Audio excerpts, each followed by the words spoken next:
Welcome to the Know. I'm Meg Turney. I'm Elyse Willems. You're the first guest host to get that on the first try. Hooray! You did it. You did it. Drop the banner, kids. Mission accomplished. Are you waiting for a certain Steam game to go on sale? Well, a few developers might have some choice words for you. Yeah, with the release of some notable and arguably high-priced indie titles this month, we've seen a renewed interest around the discussion of the value of video games. All of that discussion seemed to culminate this week into two very different rants by the developers of Everybody's Gone to the Rapture and the Steam Early Access game Brigador about the price of games. Oh, what's Brigador? I've never even heard of it. You're about to tell me what it is. Oh, well, now that I'm informed, Meg, Brigador, the tactical real-time mech game, received some complaints by players that the game's $20 price tag is a bit too high, and that and the rent. Yes, all too damn high. Players have argued that based on the trailer, the game looks like it belongs more in the $10 to $15 price range. Like when people decide how much you should charge for something. Yeah, I just decided that. I just learned of the game, too. Yeah, I'm sorry, this shirt is $40, it should be $10. All right. Well, that's a wonderful shirt, though, Meg. Thank you. Naturally, the developer, Seller Jockeys, didn't take too kindly to all of that and actually made a pretty comical takedown of these complaints, listing all the things that cost more than $20. You know, like plungers. Plungers really cost more than $20? A nice plunger. A very nice plunger. The one with anal beads right on the thing. Must be nice.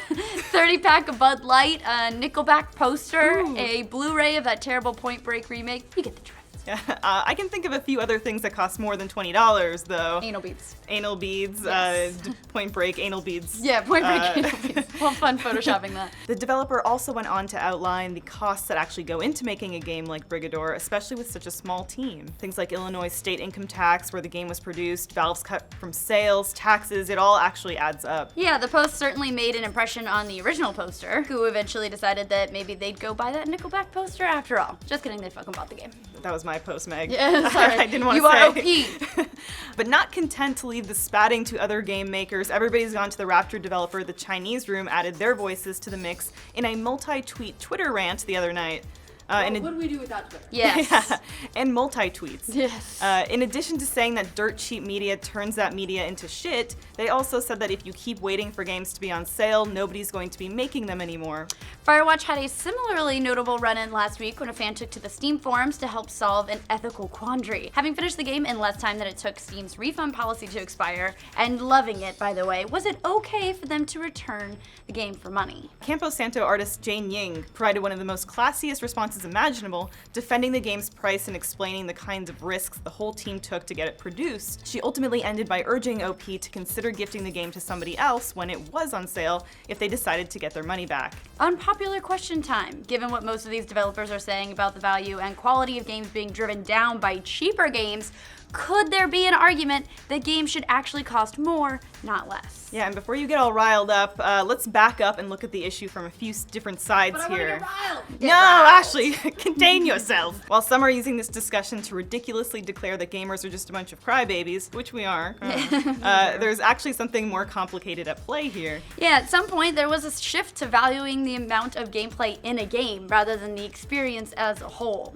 Yeah, and we can't really pinpoint any one cause for how this happened, but many have done their share of finger pointing at two things in particular: mobile gaming and deep digital discounts. The good old triple D. Yeah. So many Ds! With mobile gaming, the ease of the mobile development has allowed small developers to quickly churn out cheap experiences that can feasibly suck hours out of your life. It's not a hard decision to spend 99 cents on something that can provide at least a few minutes of entertainment. Yeah, however, the bad side of this is that app stores are now jam-packed with clones and people releasing thousands of copycats and scams. It's gotten so ridiculous that there were actually more than 500 new mobile games launched per day. Flappy Birds 1 through 500. Yeah, birdie flaps. Yeah, Birdie Flaps. No, we're not saying mobile gaming in and of itself is evil, obviously, because seriously, how could Neku Atsume ever be evil? I love it. Come visit me. It says peaches, but really, I like Tubbs. I'm the only one who likes Tubbs. I got it. Tubbs is amazing. He gives you so much money, though. So many fish. Yeah, but if you combine that with sales on digital platforms like Steam, it could be a contributing factor to the consumer perception of value. These deep discounts have gotten gamers accustomed to paying much less for games, to the point where many gamers view digital goods as being far less in value compared to physical stuff. A 2014 study showed that gamers in general expect to pay just $35 for a newly released downloadable AAA title. Wow. Even when you factor in shipping. Yeah, even when you factor in shipping and packing associated with physical goods, there's still a huge discount here for the $35, with a very little profit margin. To be fair, though, this survey was conducted by GameStop, who really, really wants people to buy physical games. I wonder why. So take that with the grainiest grain of salt you can muster. Yes. That same study showed that over $100 million worth of free games were given away with PC hardware bundles, further driving devaluation. Now, this isn't us saying poor AAA developers, but it is worth discussing that somehow, as games become more expensive to produce, we're somehow expecting them to be even cheaper with more gameplay. Yeah, it's not exactly a sustainable model, but humans love unsustainable models. See Planet Earth. Indeed. Exhibit A. If it's not unsustainable, we will make it unsustainable. Also eating disorders. Yes. Whoa, wait a second. What? I said yes because I just agree with whatever somebody spouts next to me, but holy fuck. Yeah, Ashley really flipped it there. Good Woo. God. Just gonna, you know what? Forget it. AAA developers can afford to take that kind of hit, and many of them do, hoping that their hooks get into your wallet via DLC or microtransactions. Now, on the flip side, you could also argue that if this model is so unsustainable, then shouldn't AAA developers get their budgets under control? Enter AA and indie developers, Yes. who are the ones getting hit the hardest by the apparent devaluation of games.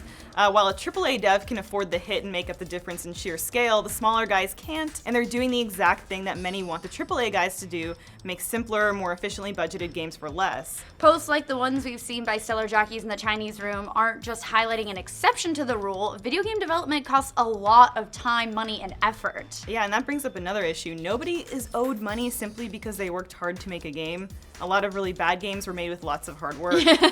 So fuck you. Fuck Yeah, you it's and a your hard work. It's a shit game. sensitive issue. Yeah, so how should we determine video game value? I mean, that's really the problem here. It's hard to quantify. Yeah, for better or worse, gamers have decided that hours of gameplay is the easiest way to determine value, even if the measure of enjoyment of those hours might be arguable. We don't really do this with movies, where we regularly spend $20 for a 2-hour experience, which we might only sort of like. You know, think about how many times you paid to watch episode 7 in theaters. How many, Adam? So many. 3 times. Like, no, 6? Blake so many. saw like 8. Oh my So, God. $20. Where's this disposable income coming from? He doesn't have it. He just begs. Buy games. He sleeps with a woman for money. He wishes. Games, in terms of hour per dollar, literally offer a better value than any other entertainment medium, according to studies. It's even crazier because of inflation, which means the cost of buying games has actually gotten cheaper over time. Which is double crazy when you consider that gaming budgets have only increased while the price of games has stayed largely the same. Fun fact, games were at their most expensive during the 16-bit era, where some games cost the equivalent of $116 today. Oh my God. Yes. Well, That's why I only had one game as a kid. I know. You finished that game. I couldn't finish it. That's just Mommy had to work on the streets for that game. yeah. So should games actually cost more? Not necessarily. I know that sounds like a cop-out answer. Because it is. It is. But while adjusted for inflation, we're paying less than ever for games, and it's hard to convince people who are paying a set price that it's fair for that price to go up. That's just not how consumers are wired. That's very true. As much as it pains developers, the value of a game will always be in the hands of the players, and that's not exactly quantifiable. The only thing a developer can control is the cost, i.e. budget, and the price. But it might be time for AAA developers to figure out how to fix the model that is currently knocking the bottom out of the system, which might not be anytime soon when you think about the fact that they're making more money than ever. So what do you guys think about the current valuation of games? You know, leave us your thoughts on how games should be valued, what those experiences mean to you, and how much things should cost you. Also, you're probably gonna say free in the comments down below. Yeah, and for more news on the latest trends in gaming and whether or not Peaches Or Tubs comes back, like this video and subscrib to The Know.